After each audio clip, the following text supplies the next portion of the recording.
이재명과 김어준은 어떠냐? 이 사람들은 누구인가? 크게 세 가지로 그룹핑할 수 있습니다. 그룹핑이라기보다도 설명할 수 있어요. 이 두 사람은 독특한 특성이 있어요.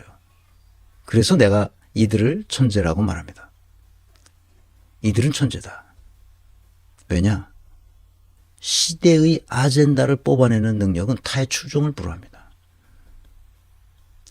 국민의 의도와 입맛을 정확히 짚어내서 즐길 수 있도록 만들어줍니다. 이게 무슨 말인지 아시겠죠? 뭘 국민이 원한다는 걸 알고 있어요. 이 김어준이나 이재명을 흉내내는 사람들이 있는데 흉내내는 것은 짝퉁이 돼서 사람들이 금방 알아요. 따라한다고 천재가 되지 않습니다. 이들은, 이 두 사람은 직관력이 뛰어납니다. 학습 속도가 빨라서 마치 음모론자라는 인상을 줍니다. 때로는 진짜 음모론자가 되기도 해요.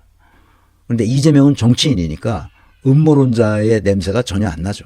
김어준은 정치인이 아니기 때문에 지 맘대로 해서 음모론자라는 인상을 가끔 주고 실제로 음모론인 경우도 있어요.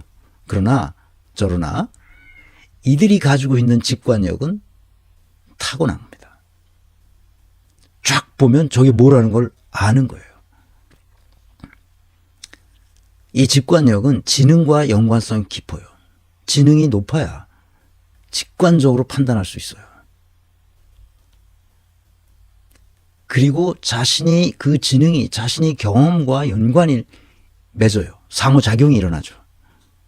그래서 이재명은 자신이 당한 지금까지의 경우를 비추어 반드시 윤석열이 비상계엄이든 경비계엄이든 계엄령을 선포할 거라는 것을 직접적으로 자기가 떠오른 거죠. 머릿속에서. 그걸 직관이라고 해요. 그런데 거기에 이제 같이 동조했던 사람이 박선원 의원이죠. 박선원 의원이 이재명과 대화를 한 거죠. 그렇게 될 줄 알았다. 이미 2024년 여름쯤에 두 사람이 그렇게 대화를 한 거죠. 박선원도 그런 직관력이 있어요. 딱 보니까 이놈들이 그럴 것 같다고 생각한 거죠. 그래서 어떻게 된 거예요? 비상계엄을 실시할 거라는 것을 이 필리버스터 할 때도 얘기했죠. 그건 지능이 어느 정도 있어야 됩니다. 물론 정보도 있고 다 있어야죠. 그러나 직관력이 없으면 그게 술에 술 탄 것인지 물에 물 탄 것인지 분별이 안 되는 거죠. 직관력이 뛰어납니다. 이 두 사람은. 권위주의적 문화에서 벗어나도록 합니다. 자기뿐만 아니라 다른 사람들까지도. 그래서 기존의 불합리한 관행을 뛰어넘어 커다란 사회적 성취를 만들어내죠.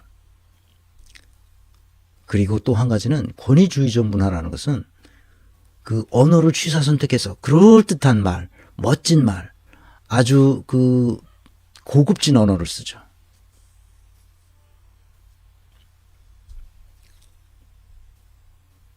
그런데 그렇게 말을 골라 쓰는 놈들 치고 그 속에 더러운 기운이 들어가 있지 않은 놈이 없어요. 더러운 놈들이죠.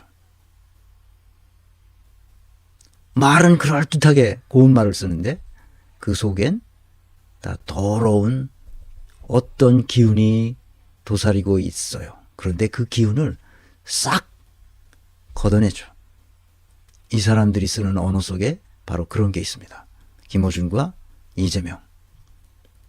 요즘은 이재명이 당대표가 돼서 그런 그 더러운 기운을 해학적으로 걷어내는 표현을 잘 안 하는데 예저 성남시장이나 경기도지사 할 때까지만 해도 아주 세게 말하죠.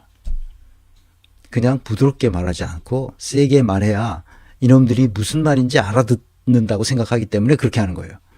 부드럽게 말하면 못 알아듣습니다.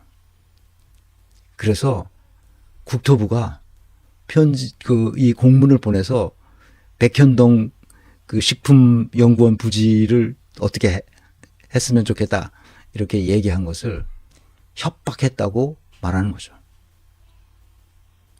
위협했다고 말하는 겁니다. 협박이나 위협이나 협박이 더 센 말일 수도 있어요. 근데 협박을 당했다 나는 이렇게 말하는 겁니다. 이제 그거 가지고 시비를 붙는 거죠. 이제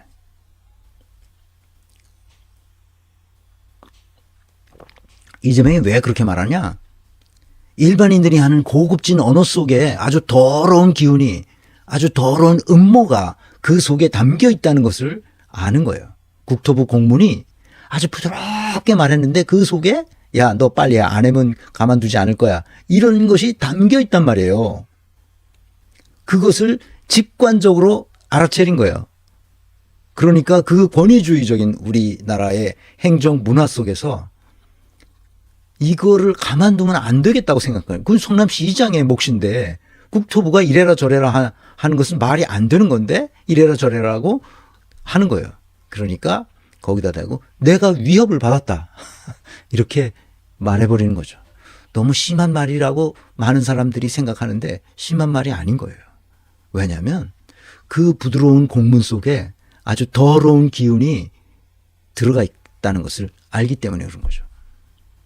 이것은 내가 계속 얘기하지만 직관력 때문에 그런 것입니다. 그래서 그것은 지능과 깊은 연관이 있고 그 지능과 경험이 합쳐져서 놀라운 직관력을 만들어낸다는 거야. 그래서 이재명과 김어준은 천재인 거예요. 왜냐? 지금 그것부터 생각해 보려고 합니다. 우리는 지금까지 무엇을 보았는가? 이 두 사람을 통해서 우리가 본 게 있어요. 기존의 질서, 딱 만들어진 관행, 권위주의적 관행이죠. 그 한계를 돌파하고 새로운 장르를 창조한 두 인물이기 때문에 이들을 천재라고 말합니다. 정치 산업에서 나는 정치를 하나의 산업으로 봅니다. 거대한 산업이죠. 이 정치 산업을 완전히 새로운 산업으로 바꾼 사람이 이재명이에요. 뉴스 산업에서 김어준이 이 뉴스 산업을 완전히 언론 산업인데 나는 뉴스 산업이라고 말합니다. 언론 기존의 레가시 미디어라는 멋진 말을 하는데 그거는 무슨 말인지 알겠어요. 멋있는 말이죠. 뉴스 산업이에요, 그냥. 이 뉴스 산업에서 김어준의 역할과 정치 산업에서 이재명의 역할을 비교해 보면 금방 알 수 있습니다. 다른 기존의 정치 산업, 기존의 뉴스 산업에 완전히 새로운 패러다임을 우리에게 가져다 줬죠. 이재명의 정치 산업은 어떤 것이냐? 시민 참여 산업으로 바꿨어요. 이게 놀라운 겁니다. 정치는 정치인이 하는 것처럼 보이지만 결국 누가 한다고? 국민이 한단 말이에요. 국민이 정치에 참여하는 완전히 새로운 산업을 만들어낸 거예요. 새로운 장르가 우리 앞에 열린 겁니다. 시민이 참여하는 산업. 그것이 바로 정치라는 거예요. 뉴스는 어떠냐? 뉴스도 비슷하게 됐어요. 뉴스 산업이 뉴스 엔터 산업으로 탈바꿈했습니다. 재밌어요. 왜 재밌느냐? 왜 시민 참여 산업이 정치 산업으로 돼서 무슨 삼선 이상 중진인데 한 놈들이 뻐대고 어깨에 힘주고 어쩌고 저쩌고 하는 이 볼상사나운 짓 우리 민주당에서 수없이 봤어요. 이 볼상사나운 산업을 시민 참여 산업으로 바꿨다는 거예요. 누가? 이재명이. 당 대표 0.5선이 당 대표가 됐어요. 0.5선이 당 대표가 된 게 뭐예요? 시민 참여 때문에 된 거. 시민 참여 산업으로 정치를 바꿨다는 거예요. 이게 엄청난 겁니다. 사람들은 잘 몰라요, 이거를. 지금 완전히 시민 참여 산업으로 길로 들어섰어요. 아직 완전하진 않지만 그 길로 들어섰습니다. 이제 뒤로 빠꾸시키지 못해요. 이제 계속 그 길로 가는 겁니다. 시민들이 직접 정치에 참여하는 길을 쫙 놓고 있어요. 이 길에서 이걸 반대하는 놈, 우원식 같은 놈들, 다선 의원들 혼쭐이 날 겁니다.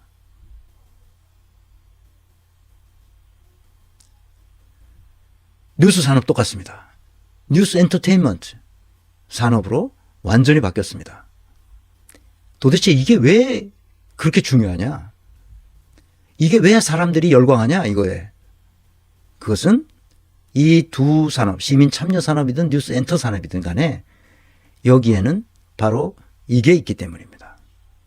내러티브가 있다는 거예요. 내러티브란 뭐냐? 그냥 이야기예요.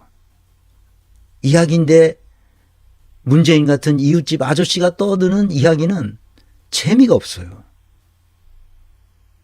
그냥 말하면 졸라 재미가 없어요. 멋진 말이잖아.